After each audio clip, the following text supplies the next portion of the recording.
ओम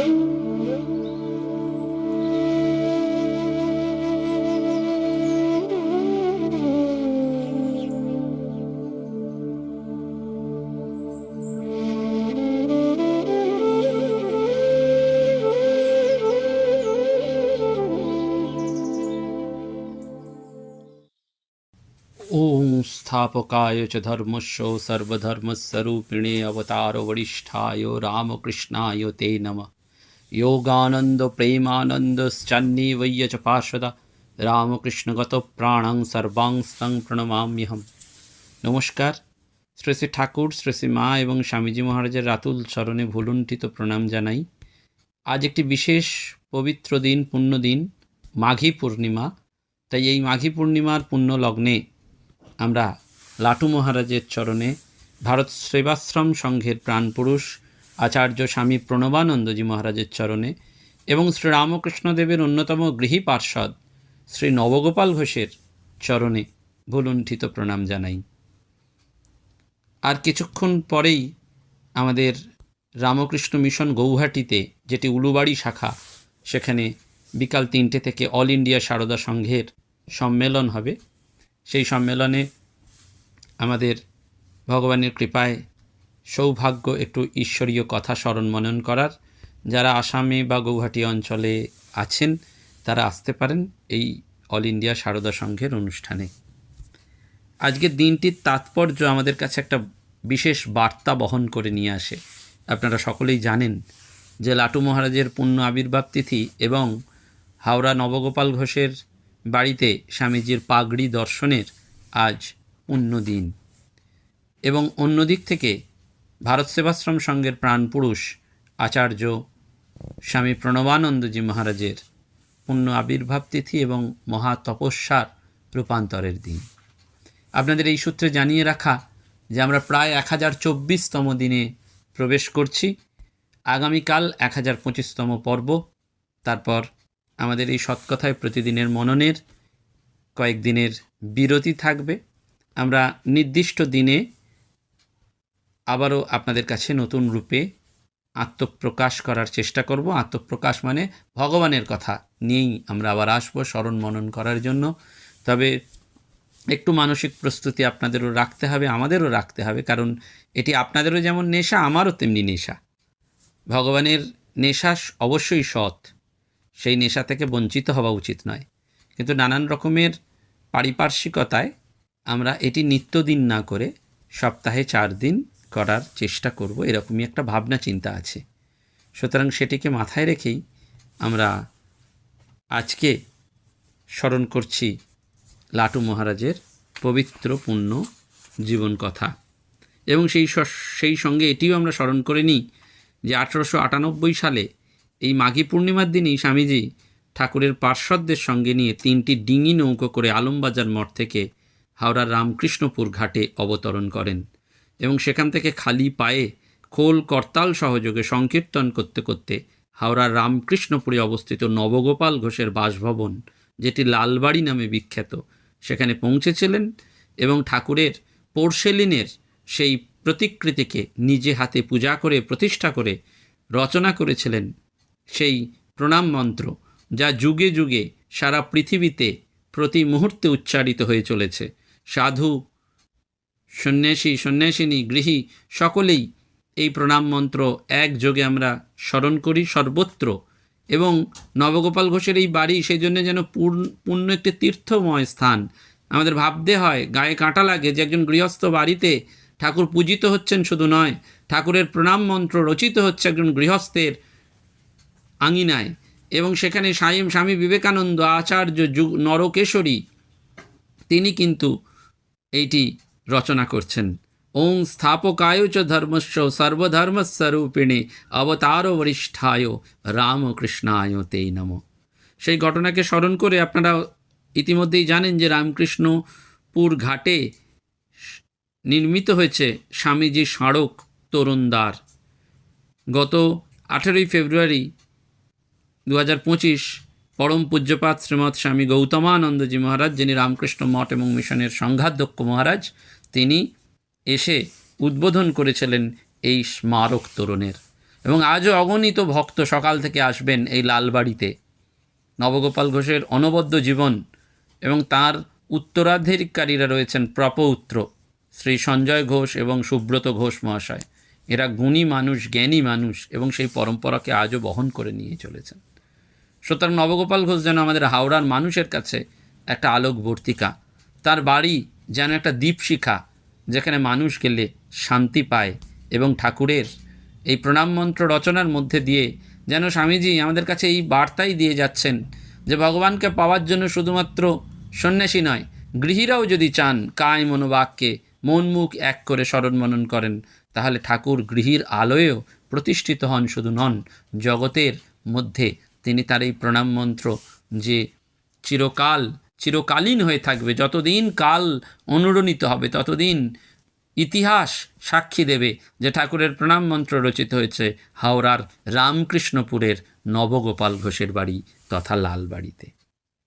সুতরাং এদিক থেকে যেমন একটি আমাদের আনন্দের দিন, গর্বের দিন, তেমনি আজকে সেই আত্মবিলয়কারী সাধু রাক্তুরাম, তাঁর আজ পুণ্য আবির্ভাব তিথি। ঠাকুরের মিরাকেল এবং তাঁর জন্ম সেই বিহারের ছাপরা জেলার এক ক্ষুদ্র পল্লী গ্রামে অজ্ঞাত মেষপালকের বাড়িতে। যেদিন তার জন্ম হয় সেদিন কেউ ভাবতেই পারেননি যে উত্তরকালে এই শিশুই হবেন ধন্য লাটু মহারাজ। যদি কেউ ঘুণাক্ষরে জানতে পারতেন তাহলে তিনি অন্তত এই শিশুর জন্মস্থান, জন্ম সময়, সন, তারিখ এসব লিখে রাখতে পারতেন, কিন্তু কেউই সেটি ভাবেননি। তাই তার শৈশব কথা অজ্ঞাত, অজানার গর্ভেই রয়েছে। পরবর্তীকালে কেউ কোনো গুরুভ্রাতা ঠাকুরের যদি কৌতূহল হয়ে লাটু মহারাজকে তার পূর্বাশ্রমের কাহিনী জানতে চাইতেন, তখন তিনি একেবারে বলতেন, আরে ঈশ্বর তত্ত্ব ছেড়ে দিয়ে তোরা কি হামার কথা নিয়ে সময় কাটাবি? হামার কথা জানবার কি দরকার আছে? তোরা হামাকে ঝুটমুট দিক করিসনি। এই বলেই তিনি গম্ভীর হতেন এবং গাম্ভীর্য ধারণ করতেন। একবার সাধু নাগমশাই এই গ্রন্থের প্রণেতা শ্রী শরৎচন্দ্র চক্রবর্তী লাটু মহারাজের জীবন কথা প্রকাশ করতে আগ্রহ দেখান। তখন লাটু মহারাজ তাকে বলেছিলেন, দেখুন শরৎ, কারণ লাটু মহারাজ তকে ট বলতেন, দেখুন শরৎ বাবু, আপনি ওইসব ইচ্ছা করবেন না, আপনি আমার বিষয়ে লিখবেন না। আমার কথা কি লিখতে আছে? ঠাকুর স্বামীজির কথা লিখবেন, তাতে লোকের কল্যাণ হবে। আমার সম্বন্ধে কিছু লিখতে নাই, বুঝলেন? এবং সেদিন থেকেই লাটু মহারাজ সম্পর্কে শরৎবাবুর লেখনী বন্ধ হয়ে গিয়েছিল। এই লাটু মহারাজ দীর্ঘদিন কাশী অদ্বৈত আশ্রমে তার তপস্যার জীবন, তাপস জীবন কাটিয়েছিলেন। 7-8 বছর কাশীতে বাস করলেও লাটু মহারাজ মাত্র একবারই অন্নকূটের সময় অন্নপূর্ণাকে দর্শন করেন এবং অন্নপূর্ণার স্বর্ণ প্রতিমা দেখে তিনি ভাব বিহ্বল হয়ে যাওয়ায় মন্দিরের মহন্ত তাকে ফাঁকা জায়গায় নিয়ে যান। এরপর থেকে মহন্ত মহারাজ অন্নপূর্ণার প্রসাদ তাকে পাঁড়ে হাবেলি বা হাড়ার বাগের বাড়িতে মাঝে মাঝে পাঠিয়ে দিতেন, আর মহারাজ সেই প্রসাদ শুকনো করে রেখে দিতেন, নিজে ধারণ করতেন এবং ভক্তদেরও দিতেন।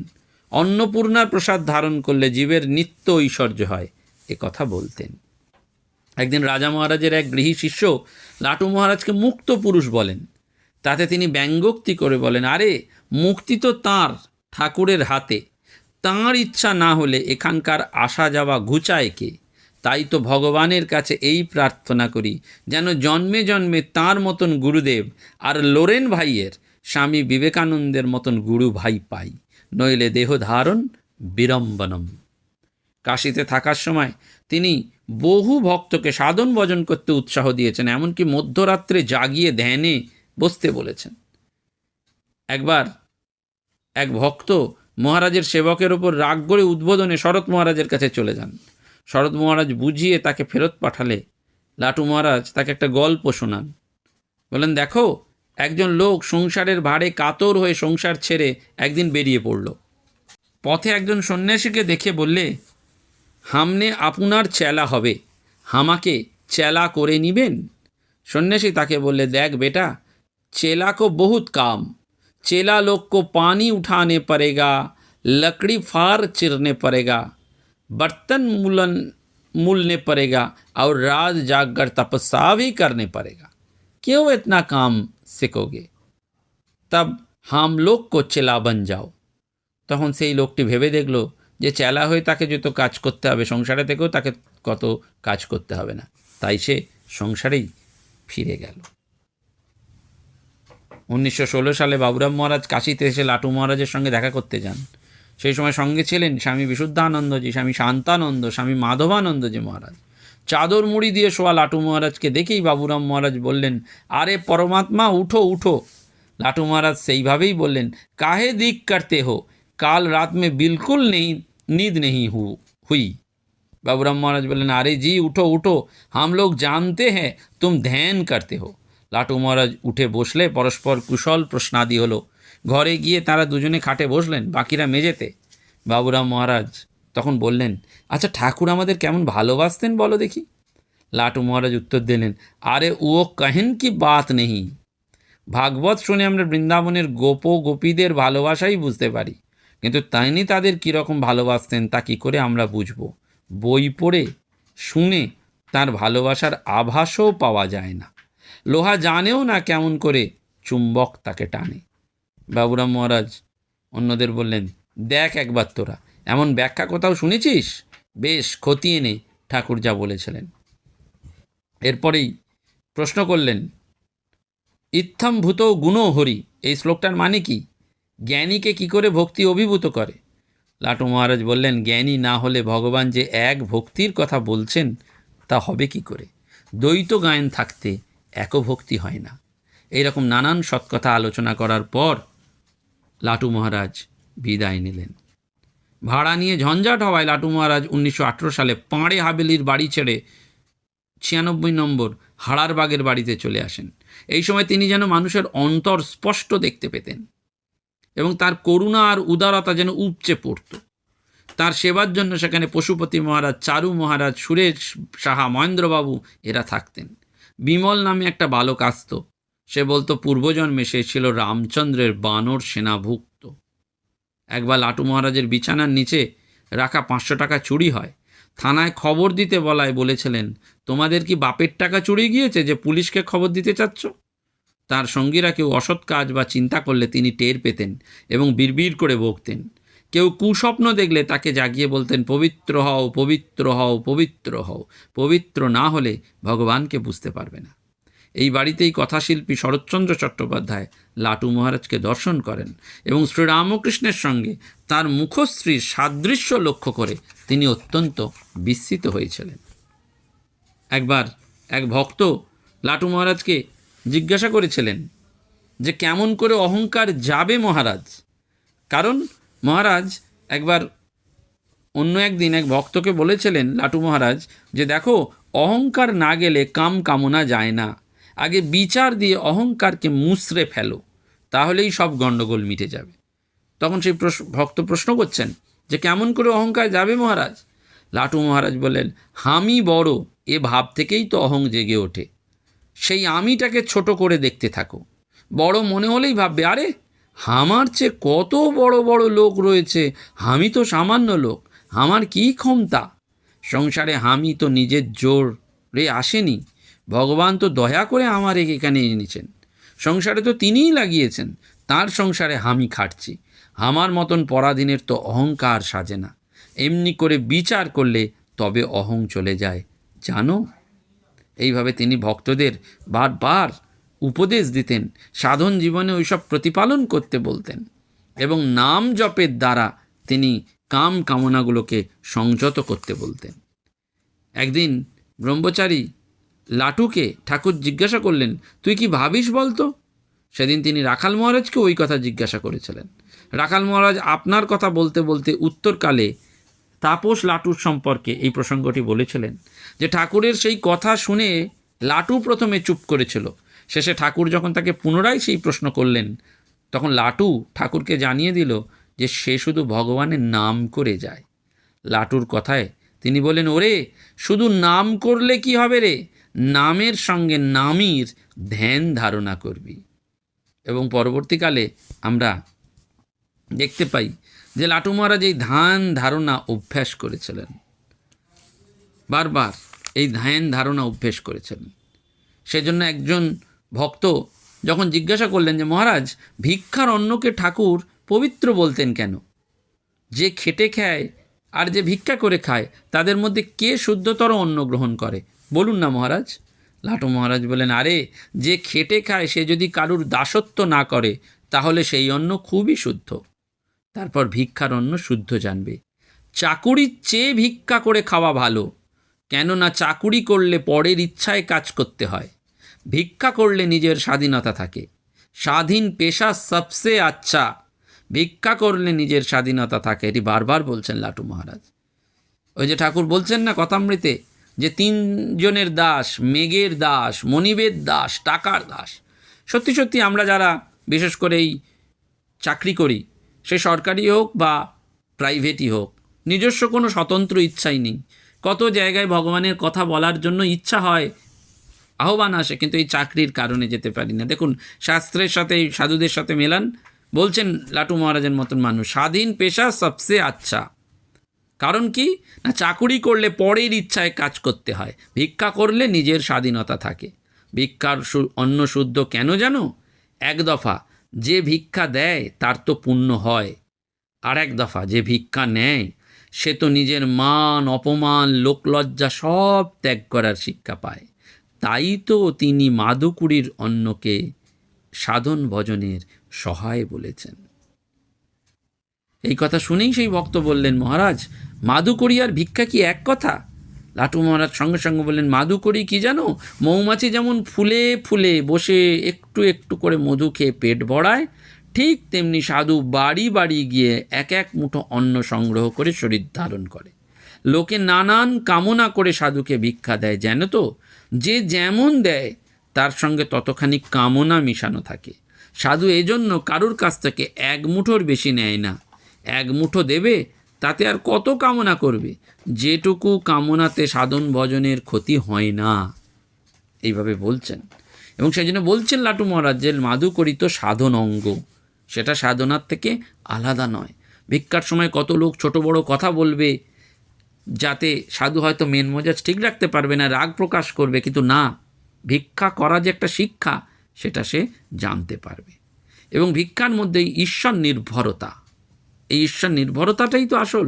ধর্মজীবনে, আধ্যাত্মিক জীবনে আসলটি হচ্ছে নির্ভরতা, সেটি সাধন জীবনের মূল কথা।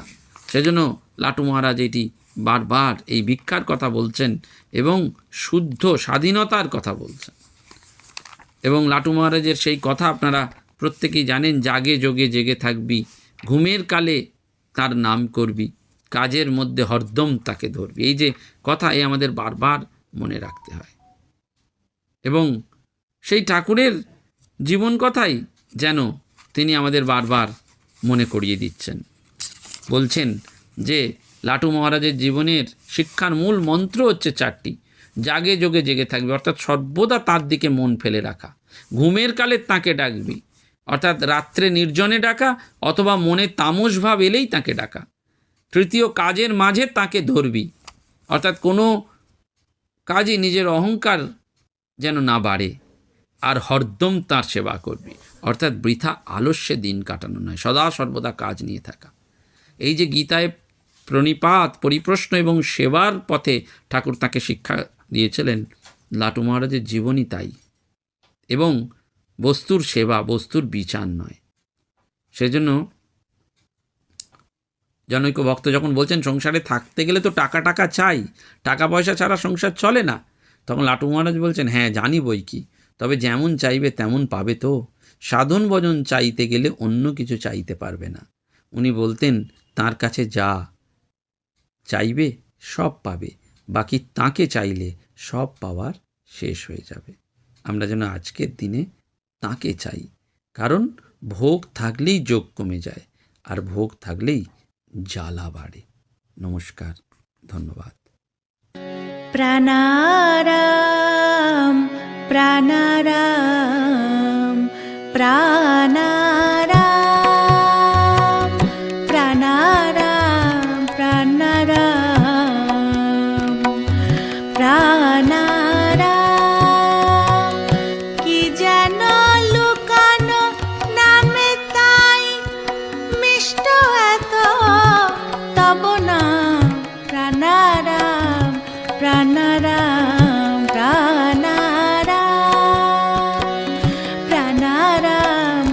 नारायण